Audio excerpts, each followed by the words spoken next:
स्वागत है आपका। आप एनएमएफ न्यूज देख रहे हैं। हम बात करेंगे केरल के राज्यपाल आरिफ मोहम्मद खान और उनके द्वारा दर्ज की गई एक ऐसी शिकायत की जिसको लेकर के बवाल अब लगातार बढ़ रहा है। मेरे पीछे आप तस्वीरें देख रहे हैं, इसको भी आपको पूरी तरीके से विस्तार पर दिखाएंगे थोड़ी देर बाद। लेकिन अभी पूरा मामला दरअसल है क्या, कोल्लम से तस्वीरें आई जहां पर बवाल शुरू होता है। एसएफआई के कार्यकर्ता जो उनके आने यानी आरिफ मोहम्मद खान के आने पर वहां पर काले झंडे दिखाते हैं। सबसे पहले ये पूरी की पूरी तस्वीरें देखिए, फुल फ्रेम आपको दिखाते हैं कि बवाल किस तरीके से आगे बढ़ा। इसके बाद आपको आरिफ मोहम्मद खान का बयान भी सुनाएंगे कि उन्होंने कहा क्या है, क्योंकि बड़ा बयान दिया है। सबसे पहले तस्वीरें देखिए पूरे के पूरे बवाल की, ये आपके सामने पूरी की पूरी तस्वीरें हैं।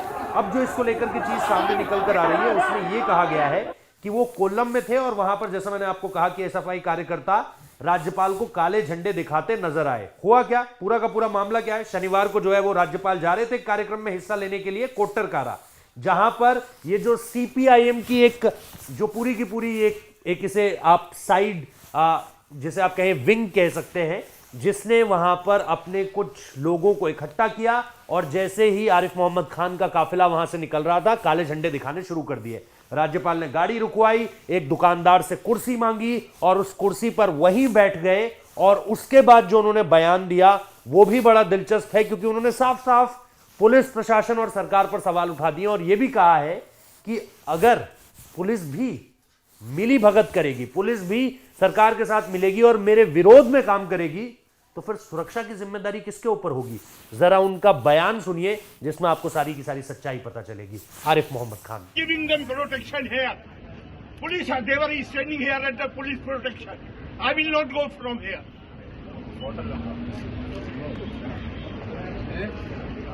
If the police itself is breaking the law, who will uphold the law? They were giving them protection here. Police are they were standing here at the police protection.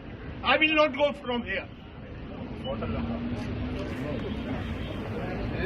तो पूरी की पूरी बात आपने सुन ली। अंग्रेजी में वो जो भी बात कह रहे हैं उसमें उसका लबोलुआब एक तरीके से यही है कि भाई अगर पुलिस प्रशासन ही, क्योंकि वो सीधे कार से उतरकर धरने पर बैठ गए वहां पर, उन्होंने कहा जब तक ये सारी की सारी चीजें यहां से हटेंगी नहीं, मैं उठने वाला नहीं हूं।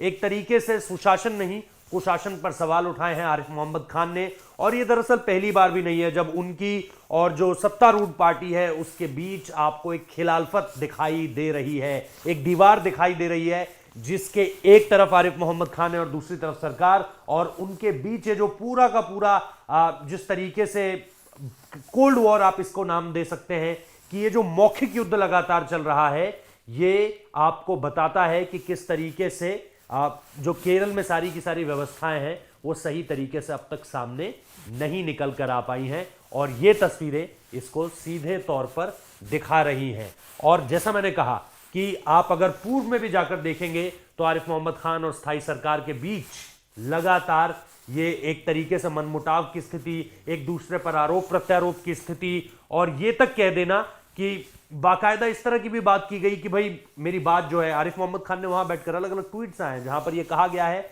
कि मेरी बात गृह मंत्री से करवाई जाए, अमित शाह से मेरी बात करवाई जाए।